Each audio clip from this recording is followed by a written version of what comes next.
when I was pulling together this collection, I wanted to do something like that, where I was playing with the form of the collection itself. I wanted the stories to echo each other in certain ways. Um, I wanted there to be some kind of frame narrative. And so all of these stories were sort of initially based on images from around the Hudson Valley. I mean, you mentioned Detour was based on a night when I was driving home and had to take a pretty long detour through this forested road. And it was one of those like really long detours where you're like, oh shit, I might not make it. This might have been a trap, you know? Um, and so the story sort of grew out of that. My name is Ellie. I think just grew out of like an exercise. Like I wanted to see if I could write a story where each sentence starts the same way. Um, and but WAG was a really early one. You know, I was just driving through the Hudson Valley and saw a bathtub by the side of the road. So all these stories sort of grew out of images. And then I was listening to the podcast, My Favorite Murder. I used to listen to a lot of that back in like 2018. And they had this one story about the Charlie Lawson murders. So this tobacco farmer in the 1920s, for reasons that we don't understand, shot and killed his entire family, and did so on Christmas morning. And the house was so cold that all their blood froze on the floor. So the neighbors who were cleaning up the blood, like, had to chip up these big sheets of bloody ice and then just buried them in the backyard. And on the podcast, they were kind of joking, like, oh, what strange things would grow out of that blood. But that was really the image that inspired this entire world, because I was like, yeah, what weird things would grow out of this blood? And so that became kind of, you know, I wrote a fictionalized version of the Charlie Lawson murders. And my guy's name was Lawrence Renfield. And after he kills his family in the 1920s, their blood sort of soaks into the land and strange things start to grow. And then you get the weird things like the weird monsters that are on this detour, the guy in the bathtub in WAG who eats kids, you know, all these sort of, that became sort of the nexus of all the weird stuff, is that this place has been cursed ever since this unexplainable murder happened almost a century ago.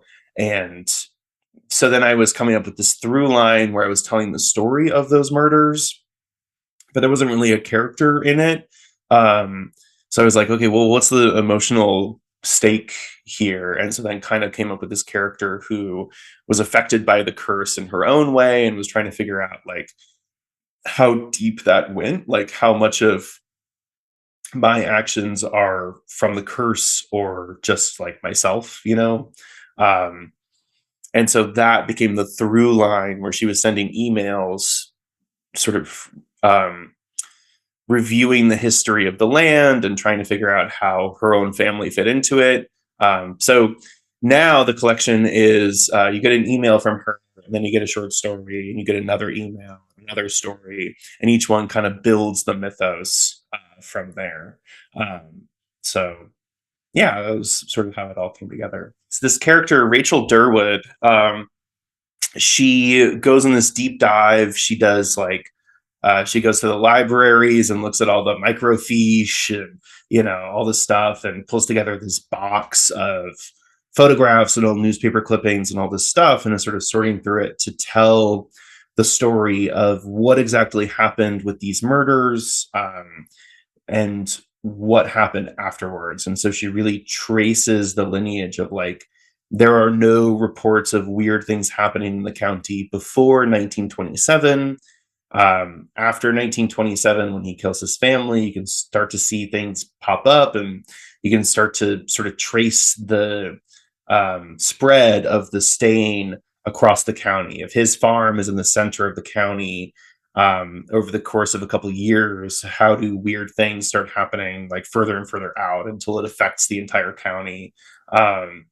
And so she's starting to recount things like, you know, in 1928, there was a story about a weird lumberjack dude, and that lumberjack dude appears in Detour, you know, so there are like little Easter eggs and sort of cameos back and forth. And the same thing is true not just in the stories of Poorly Made, but between Poorly Made and Edenville, because I wrote Edenville kind of after Poorly Made, even though it was published first. There was a lot of stuff in there that I could kind of like drop hints about and play around with, um, and that's been interesting to see readers respond to as well, because a lot of people who read Edenville then read Poorly Made and they're like, oh, this makes more sense to me. But there's a lot in there too that like, because I want the county to have that kind of true crime feeling where some stuff we'll just never know. Why did Charlie Lawson kill his family? We'll never know. So there's a lot of readers who like kind of get frustrated trying to find how the Easter eggs connect, and some of them just don't. I'm like, well, that's life.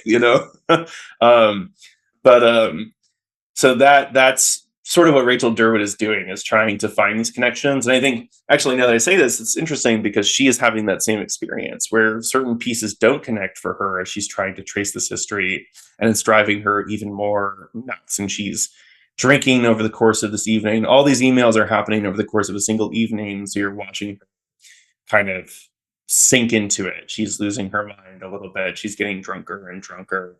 Um, but she's been a fun character to play with because she then will also be one of the main characters in the novel that I have coming out in September, um, called Galloway's Gospel. So she's had a really like long arc for me in my heart and in my imagination. She's been a like a big piece of this world for years and years. The Poorly Made came out of a time in my life when I was feeling really low. I was going through a horrible breakup. I was still in the first couple years of college where you're just like, what am I doing with my life?